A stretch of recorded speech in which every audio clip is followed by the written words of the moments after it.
Hello friends, welcome to my YouTube channel. Last video में हम food processing में unit 5 में पार्ट 1 कर चुके थे। आज का ये सेकंड पार्ट है और ये लास्ट पार्ट है। इसके बाद आपका फूड प्रोसेसिंग फर्स्ट ईयर का पूरा सिलेबस कंप्लीट हो जाएगा, जो आपको BA, BSc, BBA, BCom, it's जो भी आपका यूजी में फर्स्ट ईयर का फूड प्रोसेसिंग का सिलेबस है, ये आपका कंप्लीट करा दिया जा रहा है। आज ये लास्ट वीडियो है और पुराने वीडियोस की लिंक आपको डिस्क्रिप्शन बॉक्स में मिल जाएगी। वहाँ आपको कंप्लीट प्लेलिस्ट मिल जाएगी, वहाँ जाके आप उन्हें वॉच कर सकते हैं। एंड अगर आप हमारे चैनल पर न्यू हैं तो चैनल को सब्सक्राइब करें और बेल आइकन पर क्लिक करें, ताकि हमारे सभी न्यू वीडियोस की नोटिफिकेशन आपको मिल सके। एंड आई होप मेरे सभी वीडियोस आपके लिए यूज़फुल होंगे। वीडियोस को लाइक एंड शेयर ज़रूर कीजिएगा, ताकि सभी स्टूडेंट तक ये वीडियोस पहुंच सके। एंड आइए आज का वीडियो स्टार्ट करते हैं। आज हम देखेंगे डेटामाइट के साथ खाद्य गुणवत्ता नियंत्रण कैसे होता है। तो डेटामाइट व इसके डिजिटल क्लिपबोर्ड के साथ आप खाद्य उत्पादन लाइन में गुणवत्ता के मुद्दों को जल्दी और इजीली क्या कर सकते हैं, रिकॉर्ड कर सकते हो। फिर आप उत्पाद की गुणवत्ता में सुधार करने वाले सुविचारित निर्णय लेने के लिए तुरंत इस जानकारी को अन्य विभागों से साझा कर सकते हो। कहने का मतलब क्या हुआ, यहाँ पर जो डेटामाइट है इसमें जो डिजिटल क्लिपबोर्ड होता है उसके साथ हम क्या कर सकते हैं, खाद्य उत्पादन जो है हमारा फूड प्रोडक्ट लाइन में गुणवत्ता के मुद्दों को जल्दी से और इजी तरीके से हम क्या कर सकते हैं, रिकॉर्ड कर सकते हैं। और फिर जब वो हमारे पास रिकॉर्ड हो जाएगा तब उन पे सुधार करने वाले सुविचारित निर्णय लेंगे और इसे किससे हम शेयर कर सकते हैं, अन्य विभाग या प्रबंधन से हम उनको शेयर कर देंगे। फिर आगे आता है डेटामाइट डिजिटल क्लिपबोर्ड का यूज़ क्या है। तो डेटामाइट डिजिटल क्लिपबोर्ड है, इसका यूज़ निम्न तरीके से हम लिख सकते हैं। सबसे पहला हम लिख देंगे क्वालिटी की समस्या होने पर रिकॉर्ड करने में हम किसका यूज़ करते हैं, डेटामाइट का। सेकंड आ जाएगा उत्पाद की गुणवत्ता में सुधार करने हेतु हम किसका यूज़ करते हैं, डेटामाइट का। डेटामाइट के डिजिटल क्लिपबोर्ड का हम यूज़ करते हैं। थर्ड आ जाएगा अन्य विभागों या प्रबंधन के साथ तुरंत मुद्दे के रिकॉर्ड साझा करने में, क्योंकि हम रिकॉर्ड जब बना लेते हैं तो उन्हें हम बना करके इजीली किससे साझा कर सकते हैं, अन्य विभागों या प्रबंधन से। फोर्थ आ जाएगा डेटामाइट का डिजिटल क्लिपबोर्ड खाद्य उद्योग में गुणवत्ता नियंत्रण हेतु एकदम सही उपकरण है। अब हमारे जो मेन सब्जेक्ट पर हम आ जाते हैं, फूड प्रोसेसिंग। इसमें जो खाद्य उद्योग होते हैं उनमें क्वालिटी कंट्रोल हेतु किस उपकरण का यूज़ हम बात कर रहे हैं, डेटामाइट के डिजिटल क्लिपबोर्ड के यूज़ की बात कर रहे हैं। तो उसके लिए ये एकदम परफेक्ट इक्विपमेंट या उपकरण है। ये हो गए डेटामाइट डिजिटल क्लिपबोर्ड के यूज़। नेक्स्ट टॉपिक आता है फूड क्वालिटी एश्योरेंस इन फूड प्रोसेसिंग। तो फूड क्वालिटी आश्वासन हम फूड प्रोसेसिंग में कैसे दे सकते हैं, इसको हम डिस्कस कर लेते हैं आगे।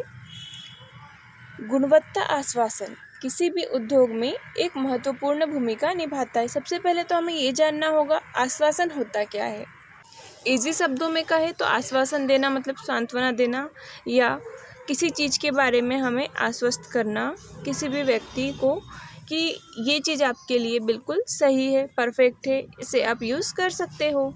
तो इसी प्रकार क्वालिटी के लिए भी हम आश्वासन देते हैं। जैसे आप सोना खरीदने जाते हो तो आश्वस्त हो जाते हो कि कितने कैरेट का सोना है, उस हिसाब से इसके आगे कीमत आएगी। अगर कम कीमत आएगी, कम कैरेट का आपने सोना ले लिया तो आगे चल के आपको ये फ़ायदेमंद नहीं होगा। तो आप आश्वस्त हो जाते हैं कि ये अधिक कैरेट का सोना है, 22-24, तो ये आगे चल के हमें अच्छी कीमत देगा। तो इस प्रकार गुणवत्ता का आश्वासन दिया जाता है।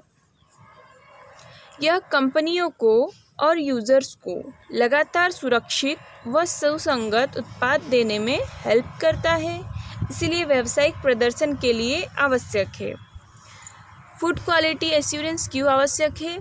क्योंकि किसी भी उद्योग में क्या करता है, यूज़र्स जो है हमारे, उनको लगातार सुरक्षित और सुसंगत उत्पाद देते हैं, जिससे वो हमारे प्रोडक्ट पर भरोसा करने लगते हैं, आश्वस्त हो जाते हैं और हमारा बिजनेस जो है वो बहुत अच्छी ग्रोथ कर पाता है। तो ये तो हो गई गुणवत्ता आश्वासन। आगे हम देखते हैं गुणवत्ता अपेक्षाओं का निर्धारण। गुणवत्ता अपेक्षाओं का निर्धारण सभी प्रभावी गुणवत्ता आश्वासन कार्यक्रम उम्मीदों को एक मजबूत समूह पर बनाए गए हैं। मतलब जितने भी हमारे पास प्रभावी गुणवत्ता आश्वासन कार्यक्रम चलाए जाते हैं, आपको देखने में मिलते हैं, वो कैसे बनाए जाते हैं? उस पर कस्टमर्स की उम्मीदें होती है कि उन उम्मीदों पर ये कार्यक्रम खरे उतरे। फिर आगे है विशिष्टताओं के भीतर सुसंगत उत्पादों को प्राप्त करने के लिए यूज़ की जाने वाली गतिविधियों को लागू करने के लिए आपको पहले उन विशिष्टताओं को परिभाषित करना होगा। कौन से मैट्रिक्स आपकी सुविधा में गुणवत्ता का मार्गदर्शन व निर्धारण करेगा। इस प्रकार फिर आप गुणवत्ता अपेक्षाओं को निर्धारित कर सकते हैं। गुणवत्ता मैट्रिक्स कई स्रोतों से आ सकते हैं। कुछ मामले में उन्हें ग्राहकों की आवश्यकताओं द्वारा परिभाषित किया जा सकता है। दूसरे मामले में सुरक्षित गुणवत्ता वाले खाद्य संस्थान जैसे SQF, ये क्या है, एक GFSI मान्यता प्राप्त योजना जैसे गुणवत्ता प्रमाणन गुणवत्ता मानकों के लिए एक सुविधा के दृष्टिकोण को निर्धारित करने में भूमिका निभा सकते हैं। आगे आता है इसके कार्य। तो स्पष्ट और संपूर्ण गुणवत्ता अपेक्षाएं प्रभावी निष्पादन का मार्ग प्रशस्त करती है। मीन्स इसी शब्दों में कहे तो जितनी अच्छी गुणवत्ता की अपेक्षाओं पर हम खरा उतरेंगे, उतना अच्छा हमारा रिजल्ट हमको प्राप्त होगा। डेली के आधार पर गुणवत्ता आश्वासन प्राप्त करने के लिए कंपनियां अन्य गुणवत्ता सुधार गतिविधियों के बीच सांख्यिकीय प्रक्रिया नियंत्रण SPC निगरानी जैसी प्रक्रियाओं का यूज़ करती है। तो हमें ये याद रखना हो कि कंपनियां किस प्रक्रिया का यूज़ करती है, तो आपको SPC याद होना चाहिए। आगे आते हैं डेटा को एकत्र करना। डेटा एकत्र करना यह सुनिश्चित करने के लिए कि रणनीति वास्तव में गुणवत्ता प्रदर्शन को बेहतर बनाने के लिए काम कर रही है। प्रासंगिक डेटा एकत्र करना और उसका विश्लेषण करना आवश्यक होगा। संचालन से एकत्रित डेटा का यूज़ करके आप अक्षमताओं व आवृत्ति मुद्दों को उजागर कर सकते हैं। मीन्स कहने का मतलब हुआ कि डेटा एकत्र करने से क्या होगा, हम गुणवत्ता प्रदर्शन को अच्छे से जान सकेंगे, विश्लेषण कर सकेंगे उसका, और उसके एकत्रित करने से उसका यूज़ करेंगे, अक्षमताओं और आवर्ती मुद्दों को शो कर पाएंगे। अब आगे आ जाते हैं फूड सेंसरी इवैल्यूएशन इन फूड प्रोसेसिंग। तो फूड सेंसरी इवैल्यूएशन अर्थात खाद्य संवेदी मूल्यांकन एक वैज्ञानिक क्षेत्र है जिसमें 5 इंद्रियों स्वाद, गंध, स्पर्श, दृष्टि और श्रवण द्वारा अनुभव की जाने वाली खाद्य विशेषताओं के प्रति मानवीय प्रक्रियाओं को जानने, मापने, विश्लेषण करने तथा व्याख्या करने की सभी तकनीकों को शामिल किया गया है।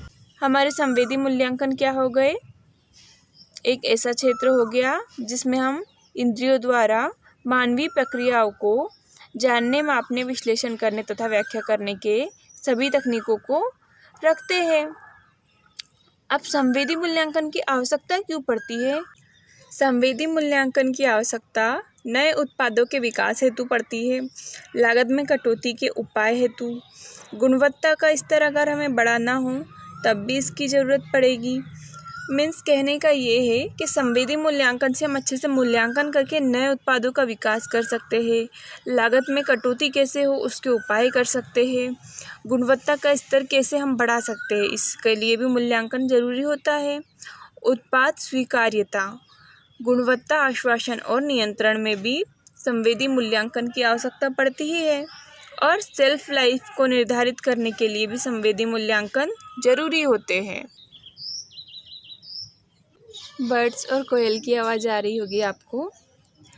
काफ़ी लोगों ने बताया कि ये आवाज़ें उन्हें बहुत अच्छी लगती है। एक्चुअल में मैं छत पे रिकॉर्ड करती हूँ, इसलिए आपको इनकी आवाज़ें सुनाई देती है और काफ़ी शोर भी होता होगा, उसके लिए सॉरी कहना चाहूँगी। थोड़ा डिस्टर्बेंस आपको देखने को मिलता है, पर यहाँ पे आपको लाइटिंग अच्छी मिलती है, इसलिए मैं छत पे आती हूँ।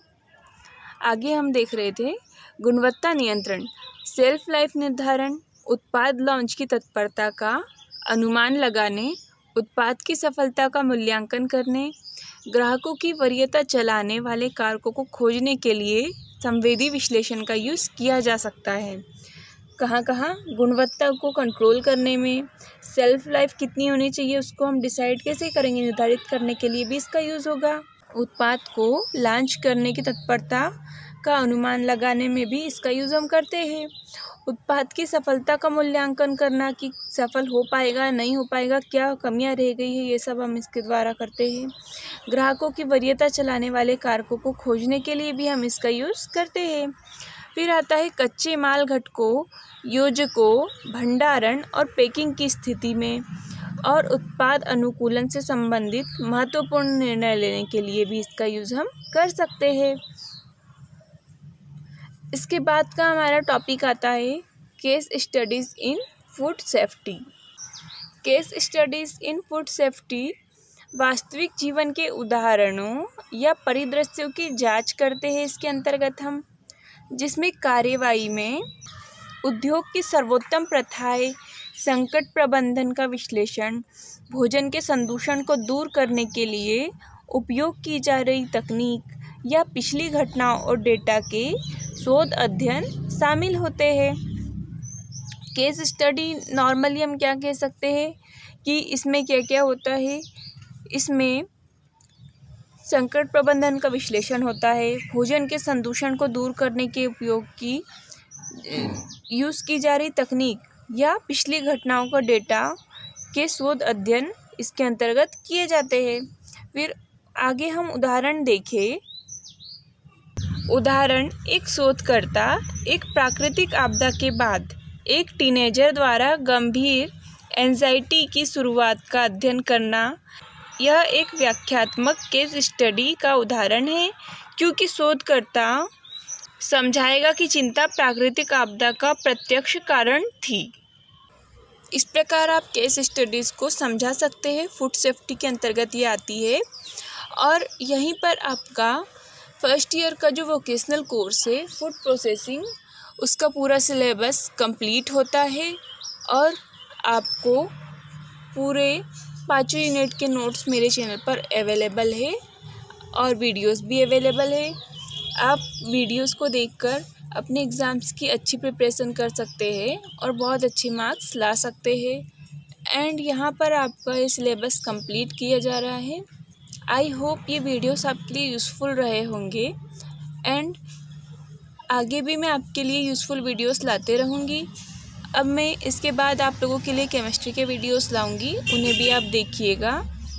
आगे आप बताइएगा कमेंट बॉक्स में कि आपको मेरे वीडियोस कैसे लगे और एग्ज़ाम में आपके क्या क्या क्वेश्चन आए थे, ये मुझे कमेंट बॉक्स में बताइएगा ताकि मैं आगे भी आप लोगों की हेल्प कर सकूं और आपके जूनियर्स की भी हेल्प कर सकूं। तो यहाँ पर हमारा फूड प्रोसेसिंग का कोर्स कंप्लीट होता है। वीडियो को लाइक एंड शेयर करना ना भूलें। Thank you.